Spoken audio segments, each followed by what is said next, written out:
मुद मंगल में संत समाज ध्यान शिविर में भाग लेने वाले साधक साधिकाएं, धर्म प्रेमी सज्जनों, श्रद्धा मूर्ति देवियों,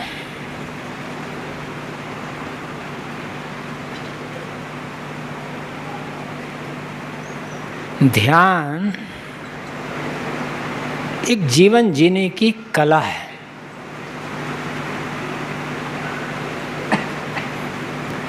जीवन तो हम सब जी रहे हैं, किंतु जीवन को जीना और कलात्मक ढंग से जीना दोनों में अंतर होता है। जीवन को कलात्मक ढंग से जीने का अर्थ होता है जो जो उम्र बढ़ती जाए, समझ बढ़ती जाए, अनुभव बढ़ता जाए, त्यों त्यों दुख घटता जाए, पीड़ा घटती जाए, चिंता घटती जाए, भय घटता जाए, प्रसन्नता बढ़ती जाए, निश्चिंतता बढ़ती चली जाए, आनंद बढ़ता चला जाए।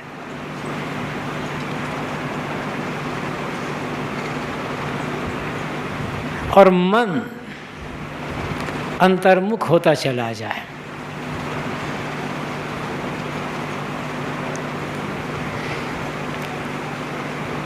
चार दिनों तक दो सत्र में ध्यान शिविर का यहाँ आयोजन रहा और आज सुबह बहुत सारी बातें सुनने में आई, अभ्यास भी किया, प्रयोग भी किया। तो इस 4-5 दिनों में हम ध्यान में पूरा ट्रेंड हो जाएंगे, ऐसा नहीं है। हमारा मन पूरा का पूरा सध जाएगा। 5 दिन के 7 दिन 10 दिन कर लें, इतने में नहीं होगा। यह तो एक प्रकार की ट्रेनिंग सेंटर है, एक रास्ता बताया जाता है। ध्यान क्या है, कैसे करना है, सावधानी क्या रखनी है, इन बातों पर चर्चा होती है, एक प्रयोग होता है, कैसे आगे बढ़ना है, एक सीख और प्रेरणा मिलती है। लाभ तो पूरा तब मिलेगा जब मैं नियमित रूप से करने लगे। शायद ये 1993 की बात होगी, जब प्रयागराज में जहाँ प्रीतमनगर का आश्रम है पुराना, जिसे आजकल लोग कबीर मंदिर कहते हैं, पहली बार ध्यान शिविर का आयोजन हुआ था। बाहर से कोई आया नहीं था, गुरुदेव जी थे, गुरुदेव जी संरक्षण हुआ था और केवल आश्रम के संत साधक यही बैठे थे। 1 सप्ताह तक चला। दूसरे साल आश्रम के संत और कुछ बाहर के भक्त आए, सब पूरा हुआ ध्यान शिविर। तो उसी जहाँ हमारा आश्रम है प्रीतमनगर में, उसी कॉलोनी के एक सज्जन ने कहा, जो बड़े ही चिंतक आश्रम के प्रति जिसकी बड़ी भावना थी, सबसे पहली मुलाकात उनसे ही हुई थी और जब से वे जुड़े तब से जीवन के आखिर तक जुड़े रहे। और जब आश्रम में कोई नया काम होता था तो वे बड़े खुश हो जाते थे। तो जब दूसरी बार ध्यान शिविर का आयोजन हुआ तो उन्होंने गुरुदेव जी से कहा, साहब जी आप साधु महात्मा लोग हैं, ये आप लोग आंख बंद करके बैठे रहते हैं, आप लोगों के लिए ठीक है। ये जो भगत बुलाते हैं, गृहस्थ बुलाते हैं, आंख बंद बैठाते हैं, उनका समय बर्बाद करते हैं आप लोग। साधुओं के लिए तो ठीक है, और गृहस्थों के लिए ये बेकार बात है, उनका समय बर्बाद करना है। गुरुदेव जी चुपचाप सुने, फिर कुछ समझाए कुछ। तीसरे साल वे भी आए, कुछ किए, वे भी बैठने लगे।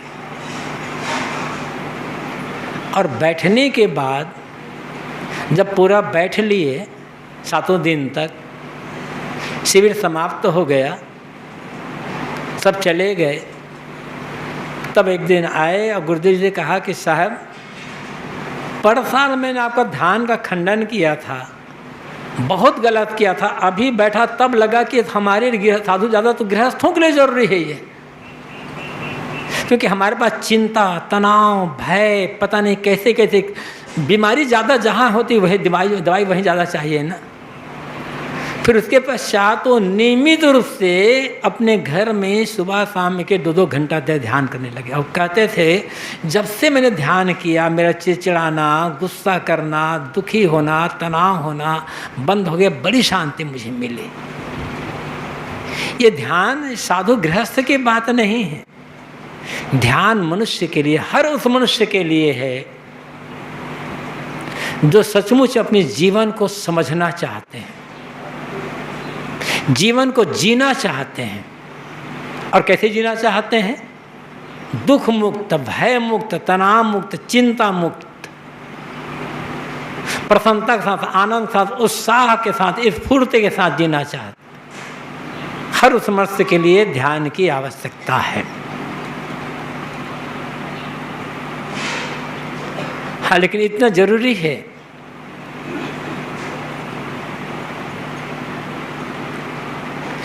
कि चाहे कहीं भी रहें, भोजन सदैव सात्विक, सुपाच्य और संतुलित ही करें। जितना संभव हो नमक और तेल बहुत कम, मिर्च मसाले का प्रयोग नहीं के बराबर, सादा हो, सुपाच्य हो, संतुलित हो। जो जीव स्वाद के चक्कर में पड़ेगा वो आदमी ध्यान साधक नहीं हो सकता। ये भी बहुत पहले की बात है, जब पीरतानगर में रहते थे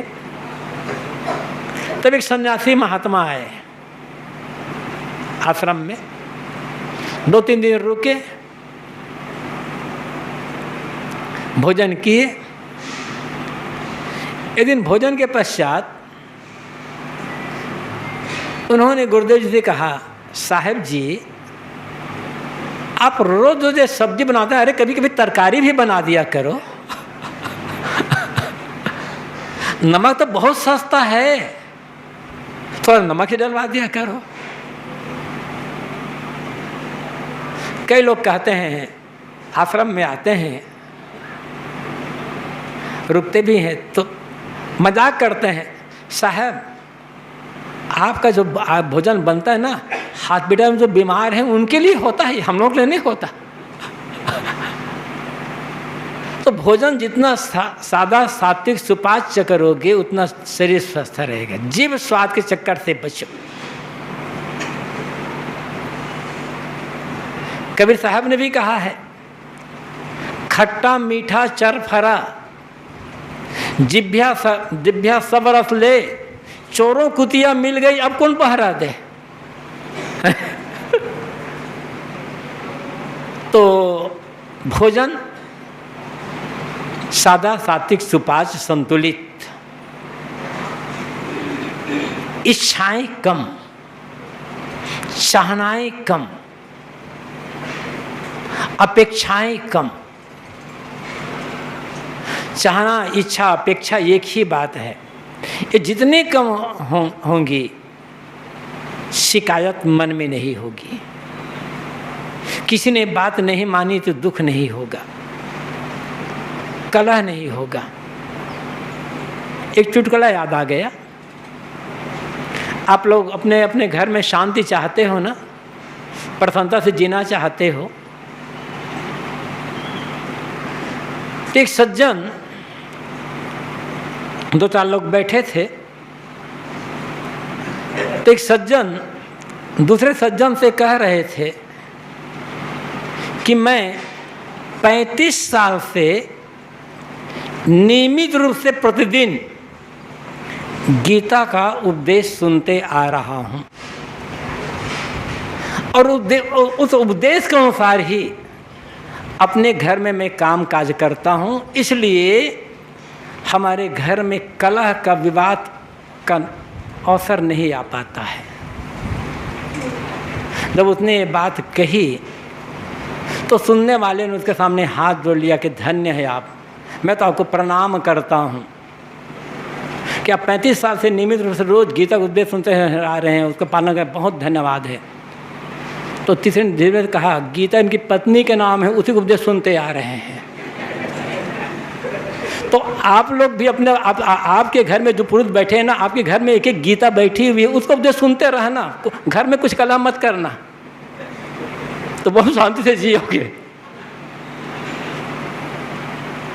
पति पत्नी में ही कलह है, भाई भाई में ही कलह है, कलह व्यर्थ की चीज़ों के लिए।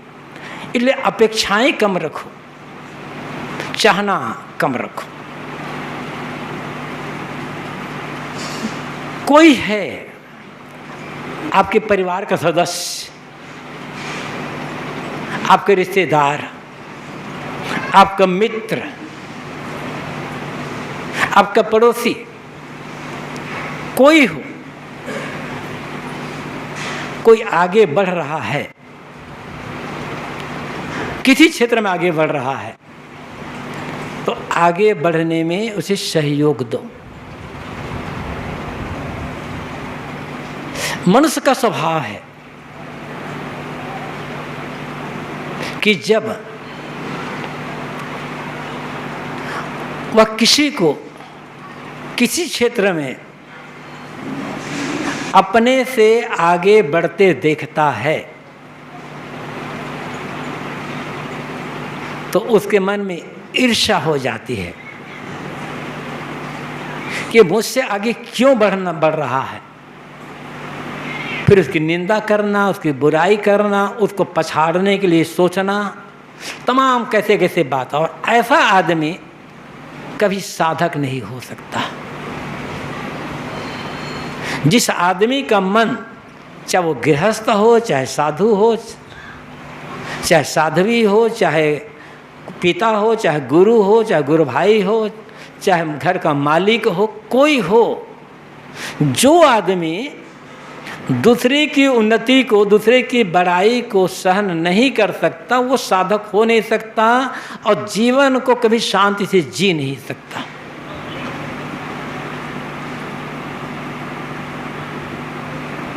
साधक वह है, चाहे साधक कहो चाहे साधिका कहो, साधक वह है किसी भी व्यक्ति को किसी भी क्षेत्र में, चाहे पैसे के क्षेत्र में हो, चाहे नौकरी के क्षेत्र में हो, चाहे खेलकूद के क्षेत्र में हो, चाहे साधना के क्षेत्र में हो या सेवा के क्षेत्र में हो, किसी भी क्षेत्र में आगे बढ़ते देख करके जिसका मन खुश हो जाता है और सोचता है कि हर आदमी यदि ऐसे आगे बढ़ जाए तो समाज का, परिवार का, कल देश का कितना भला होता, कितना मंगल होगा। दूसरों को आगे बढ़ते देखकर जिसके मन में खुशी होती है और दूसरे को नीचे जाते देखकर, दूसरे को दुखी देख करके जिसके मन में उसके लिए करुणा होती है और ये भाव होता है कि आदमी कैसे फिर से ऊपर उठे, जो एक सहारा देता है, गिरने वाले को न गिरने पर इसलिए सहारा देता है और आगे बढ़ने वाले को आगे बढ़े के सहारा देता है। दुखियों के दुख को देखकर जिसके मन में करुणा उपजती है और सुखियों को आगे बढ़ते देखकर जिसके मन में प्रसन्नता होती है, साधना वही कर सकता है। साधना और सफलता उसी को ही मिलेगी। हम नहीं आगे बढ़ पाए तो कोई तो आगे बढ़ रहा है। और आगे बढ़कर हमारा मन दुखी हो गया, तो कहाँ हम भक्ति समझ पाए, कहाँ सत्संग ज्ञान समझ पाए, कहाँ साधना ध्यान को समझ पाए। ऐसा आदमी कभी ध्यान में सफल हो ही नहीं सकता। सेवा का अवसर, जिस प्रकार सेवा का अवसर जो है, जहाँ है, जैसा भी है, चाहे वो गृहस्थ हो, विरक्त हो, स्त्री हो, पुरुष हो, जवान हो, बूढ़े हो, जब तक शरीर साथ दे रहा है। जो बिल्कुल अशक्त है, जवान ही है लेकिन बीमार है, अशक्त शरीर है, बूढ़ा है, अशक्त शरीर है, उसकी बात अलग है। लेकिन जो शरीर से स्वस्थ है, शरीर जिसका सबल है, कभी भी सेवा के अवसर से न चूकें। घर में ही है आप, जो मैंने घर में सेवा सहयोग करो।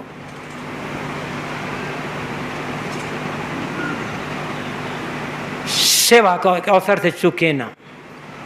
और सेवा प्रसन्न मन से, उत्साह से, मजबूर होकर के नहीं। सेवा मजबूरी में सेवा नहीं बनती, मजबूरी में बेगारी होती है। मजबूर होकर आप कुछ भी काम कर लो, चित्त शुद्ध होगा नहीं, मन चित्त प्रसन्न होगा ही नहीं। क्योंकि आप सेवा नहीं कर रहे हैं, काम नहीं कर रहे हैं, बेगारी कर रहे हैं।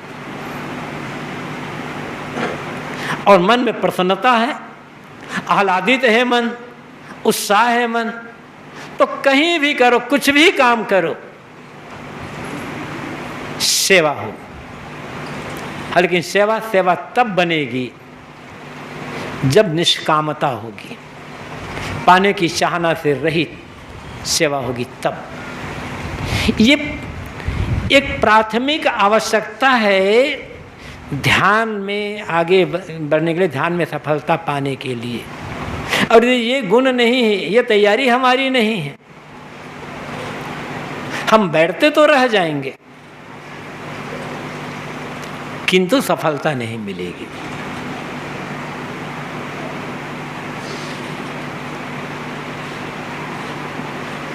कोई भी हो,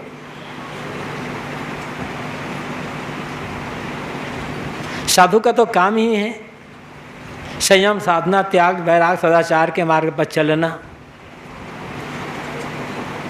जो लोग गृहस्थी में हैं और जो जीवन को शांतिपूर्वक जीना चाहते हैं, ध्यान साधना और सफल होना चाहते हैं, उनके लिए भी एक आवश्यक शर्त है जीवन का सद्गुणी सदाचारमय होना।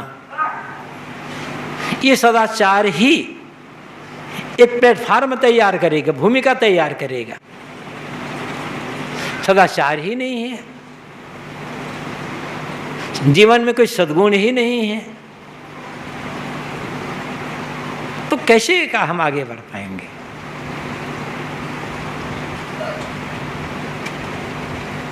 और जो सदाचार है, सद्गुण, सदाचार, नैतिकता, वही धर्म है। कर्मकांड, पूजा पद्धति, नाम जप आदि ये धर्म नहीं है। मंदिर आदि जाना वो भी धर्म नहीं है। अलग ईश्वर मान करके पूरा आराधना करना वो भी धर्म नहीं है। धर्म है नैतिकता, धर्म है सदाचार, धर्म है सद्गुणों का आचरण। फिर जैसी आपकी मान्यता हो, जैसे आपके विचार हो, वो पूजा पद्धति जीवन को सद्गुण सदाचार में बनाने में सहयोगी होना चाहिए। और सदाचार ही नहीं, सद्गुण ही नहीं है जीवन में, नैतिकता ही नहीं जीवन, ईमानदारी ही नहीं है जीवन में, तो कौन सी पूजा हो रही है, कौन सी भक्ति हो रही है? सब तो कर्मकांड। इससे काम नहीं बनेगा।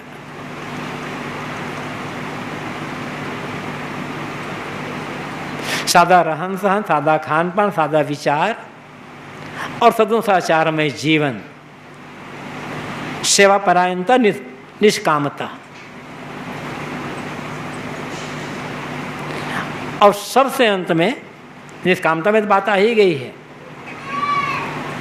बाहर से कुछ भी पाने की चाहना का त्याग, चाहे पद हो, चाहे प्रतिष्ठा हो, चाहे कुछ भी पाना नहीं है। साधना का अर्थ है छोड़ना, त्यागना। किसका छोड़ना? कामना का, अहंकार का। कबीर की साधना त्याग की साधना है, पाने की साधना नहीं है। क्या पाओगे? जो भी पाएंगे, नाम कुछ भी रख लो, बाहर से जो भी पाएंगे छूट जाएगा। अब तक जो पाया गया है उस सब को छोड़ देना, यह साधना है। और छोड़ने मतलब मन से राग और मोह छोड़ना। देखो, त्याग दो प्रकार का होता है, एक बाहर का त्याग, एक भीतर का त्याग। बाहर का जो त्याग है उसे हम कहते हैं क्रिया साध्य त्याग, और ये त्याग सदैव सीमित होगा। अंदर का त्याग है वो भाव साध्य त्याग है, ये निश्चिम हो सकता है। एक साधक है, कल्याणार्थी है, मिर्च मसाला घी तेल खटाई मिठाई का त्याग कर दिया, लेकिन सादी रोटी सादा भात सब्जी तो उसे खाना पड़ेगा ना। न दाल भात खाए तो फल फूल खाना पड़ेगा, दूध आदि पीना पड़ेगा, नहीं तो पत्ती चबाना पड़ेगा, कंकड़ पत्थर तो नहीं खाएगा वो भी।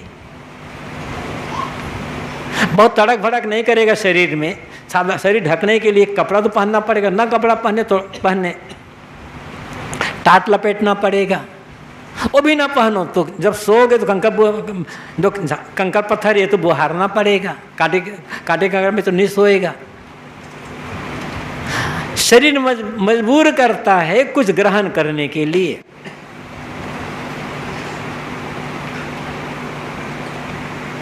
तो हमें शरीर में कुछ न कुछ ग्रहण करना पड़ेगा, मजबूरी है।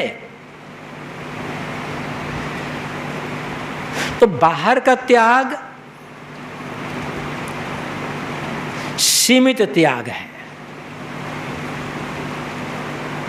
ठीक है, आप नमक नहीं खाते, मिठाई नहीं खाते, ये नहीं खाते, कुछ तो खाते हो ना, खाना तो पड़ेगा, लेकिन दिखावा रही, बताना नहीं हमने ये छोड़ दिया। कुछ लोग जितना त्याग करते हैं उतने ज़्यादा दिखावा कर लेते हैं। पंगत लगी है, महात्मा ही लोग हैं, साधु लोग ही बैठे हैं, पंगत लगी है, भोजन पड़ते जा रहा है, जोर से कहेंगे साहब ध्यान रखना मैं नमक नहीं खाता, ताकि सब लोग जाने बाबा बड़े त्यागी हैं। अरे चुपके से पहले बता दी होते साहब मुझे बिना नमक वाला चाहिए, क्या फायदा है? तो दिखावा ना हो। दिखावा आया, त्याग का अहम आया, फिर गड़बड़ हुआ। जहां अहम है वहां त्याग नहीं होगा। तो एक है बाहर का त्याग, क्रिया साध्य तक अमुक अमुक छोड़ दें। भाव त्याग क्या है? जो खा रहे हैं उसमें भी आसक्ति न होने पाए। और ऐसे संत हुए हैं। गुरुदेव जी बताया करते थे, शायद चैतन्य महाप्रभु के शिष्य थे, जीव गोस्वामी या रूप गोस्वामी या उनके वही शिष्य थे, मतलब बड़े संपन्न थे। एक राजा के नवाब थे, सुल्तान के नवाब थे, और ठाट बाट की जिंदगी जीते थे।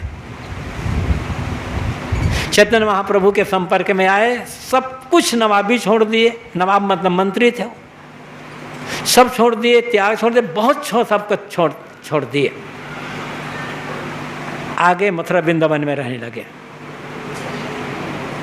भीख मांग करके खाते थे, भिक्षा लेकर के।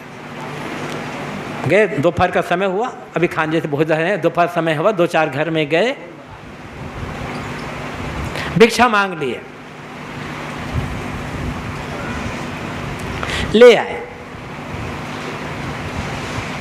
देखिए कि अभी क्या खाया जा सकता है, उतना खा लिए। रोटी बच गई तो गड्ढा खोद करके रोटी को जमीन में दबा देते थे, दूसरे दिन उसे निकाल धो करके खा लेते थे बस। और करते क्या थे, रात्रि में सोना, एक ही पेड़ के नीचे एक रात होता था, 4-6 रात सोने लगो तो इसी पेड़ में मोह ना हो जाए, इतने सावधानी पूर्वक जीवन जीने वाले। मतलब एक पेड़ के नीचे भी 2-4-6 रात निवास नहीं करते थे। आज इस पेड़ के नीचे, कल दूसरे पेड़ नीचे, फिर तीसरे पेड़ नीचे, ऐसे रोज पेड़ बदल दिया करते थे अंदर का। मतलब कहीं भी जहाँ उपयोग कर रहे हैं उसकी आसक्ति ना हो, भीतर से त्याग। घर में ही है, देखिए अब आप लोगों में से अधिकतम लोग घर में हैं, हम मठ में हैं, लेकिन आपके घर और मठ में अंतर क्या है? दीवार वही है, ईंट वही, सीमेंट वही है, वातावरण में अंतर है, वो बात अलग है। एक साधु आश्रम में ज्ञान, ध्यान, विवेक, विचार, त्याग, तप, संयम, साधना, सत्संग की बात होती है, गृहस्थी में उतनी बात नहीं हो पाती, लेकिन बाहरी देखी बात है। तो जैसे घर का त्याग किए हैं, ऐसे मठ में रहते हुए मठ का अहंकार, इसका भी त्याग। अब मठ में अहंकार कर लिए तो एक साधु जंगल में कुटिया बना करके रहते थे। जंगल में कुटिया बनाकर रहना अलग बात, लेकिन भीतर जो लोभ है इसको छोड़ना अलग बात। कुटिया तो बना लिए थे, लेकिन कहाँ कहाँ से ला करके कुटिया को खुद सजा करके रखे थे भीतर से। रहते जंगल में थे, साधु थे, त्यागी थे, कुटिया को खुद सजाए थे। अब कोई महात्मा आते थे तो कहते, देखिए महाराज मेरी कुटिया कितनी सुंदर है। बस सत्संग भजन की चर्चा नहीं, कुटिया कितनी सुंदर है उसी की चर्चा क्या करते थे। संत लोग सुनते थे। एक बार संत आ गए, उनसे भी कहे, देखिए भोजन हुआ, देखिए महाराज, देखिए स्वामी जी, मेरी जो कुटिया है कितनी सुंदर है। तो उस संत ने कहा, हाँ कुटिया तो सब तो छोड़ दिए हो, कुटिया में मोह कर लिए, कुटिया इतनी सुंदर है, भजन छूट गया, साधना छूट गई, अब कुटिया सजाने में लगे हुए हो, जो आ रहे हो उसे ज्ञान चर्चा नहीं, कुटिया दिखाने में लगे हुए हो। क्या हुआ तुम्हारा फायदा घर छोड़ने से? कहा तो अहंकार को चोट लगी। तो कहा, आप समझते हैं कि मुझे कुटिया का मोह है? कुटिया का मोह नहीं है। देखना मैं कितना बार त्याग हूँ, कुटिया में आग लगा दिए। ठीक है, कुटिया में आग तो लगा दिए, महाराज में जो कुटिया में मोह नहीं है, कुटिया में आग लगा दिए। चले और संत चलने लगे, महात्मा चलने लगे, दोनों चलने लगे। महाराज जी अब कुटिया में मैंने आग लगा, लेकिन मानना पड़ेगा कुटिया बड़ी अच्छी थी। मतलब भीतर अभी वो बनी हुई है, बाहर से आग लगाए हो ना, भीतर से कहाँ आग लगाए हो। जब भीतर आग लग जाए, बाहर आग लगे या न लगे, जब ऐसी भावना हो जाएगी ना, तब हमारी साधना बढ़िया चलेगी। घर में भी, मठ में भी, जंगल में भी और कहीं कहीं भी। घर नहीं छोड़ना है, घर की आसक्ति छोड़ना है। परिवार के जो लोग हैं सब मुसाफिर हैं, कर्म की यात्रा में चल रहे हैं। ट्रेन में बैठते हैं, आप लोग हम लोग सब ट्रेन में बैठ कर आए हैं।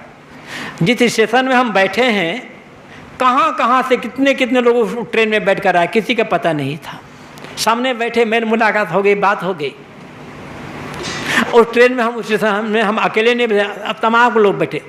कौन उस ट्रेन में कहाँ से बैठ कर आया है, कब बैठ कर आया है, पता नहीं है। कौन आदमी कहाँ किस स्टेशन में कब उतर जाएगा, पता नहीं। यात्री हैं, साथ में चल रहे हैं, बात कर रहे हैं, मिलजुल रहे हैं, मिल बांट कर खा पी रहे हैं, सामान की रक्षा कर रहे हैं, सब कर रहे हैं। कोई कोई इसी में लड़ भी रहे हैं, झगड़ भी रहते हैं, सब कुछ होता है। यात्रा में प्रेम भी होता है, बैर भी होता है, मिलना जुलना भी होता है, बांट कर खाना भी होता है, लड़ाई झगड़ा कला कल्पना गाली गलौज भी सब कुछ हो जाता है ट्रेन में ही। लेकिन उनका स्टेशन आ गया, वो उतर गए, हमारा स्टेशन आ गया, हम उतर गए। बस एक यात्रा है ये, हम यात्रा में आए हैं। अनेक असंख्य लोग इस यात्रा में, इस गाड़ी में पहले से बैठे थे। जिस दिन हमारा जन्म हुआ उस दिन हजारों का जन्म हुआ। यात्रा चल रही है, कहाँ हमारा स्टेशन कब आ जाएगा, साथी का स्टेशन कब आ जाएगा, कुछ पता नहीं। जब तक साथ में है, प्रेम का, सेवा का, ईमानदारी का, कर्तव्य का व्यवहार कर लो। उतरना है, इस बात को ध्यान में रखो। साथ में रहना है, मिल बांट करके, चूंकि यात्रा में साथ में चल रहे हैं इसलिए सेवा करना है, सहयोग करना है, मिल बांट करके खाना पीना है, प्रेम करो। यदि साथ में रहना है, ये याद रखोगे तो बढ़िया सेवा होगी, बढ़िया प्रेम होगा। किंतु मेरे स्टेशन आने वाला हूँ, उतरना है, ये बात याद रखोगे तो मोह नहीं होगा, बैर नहीं होगा। और जब मोह बैर दोनों का त्याग हो जाएगा तो साधना अपने आप बन जाएगी। साधना का फल है मोह और बैर का त्याग, और मोह बैर का जब त्याग हो जाएगा तो साधना और चमक जाएगी। यही काम हमको जहाँ पर हैं, घर में, द्वार में, साधु गृहस्थ सबको करना है। यहाँ से जो एक प्रेरणा मिली है, घर में जाकर के लगातार ये सब प्रैक्टिस करते रहेंगे तो धीरे धीरे निश्चित ही वो जो दशा है, मन के अमन की दशा, पूर्ण शांति दशा, वो दशा के भी अनुभव हो जाएगा। हम सबको इसी से चलना है। समय समय से संयोग से मेरी मुलाकात होती है, कहीं सत्संग में जाना है, भजन में करना है, ध्यान में शिविर में, जहाँ भी जाएं प्रेरणा पा करके जीवन को सांचे में ढालने का हम लोग जब प्रयास करेंगे तो निश्चित ही जो संतों का, गुरुजनों का अनुभव है, वो अनुभव हमारा अपना भी अनुभव हो जाएगा। और हमारा अपना भी अनुभव हो जाएगा तब वो अनुभव काम आएगा और हमारा कल्याण हो जाएगा। हम आप लोगों को, हम सबको मिलकर अपने अपनी श्रेणी के अनुसार से नियमित रूप से भजन ध्यान सत्संग का काम करते रहना है और इस जीवन को सफल बना करके उस शांति गति का अनुभव करना है। बहुत बहुत धन्यवाद और अपनी वाणी को यहीं पर विराम। बोलिए सद्गुरु देव की जय।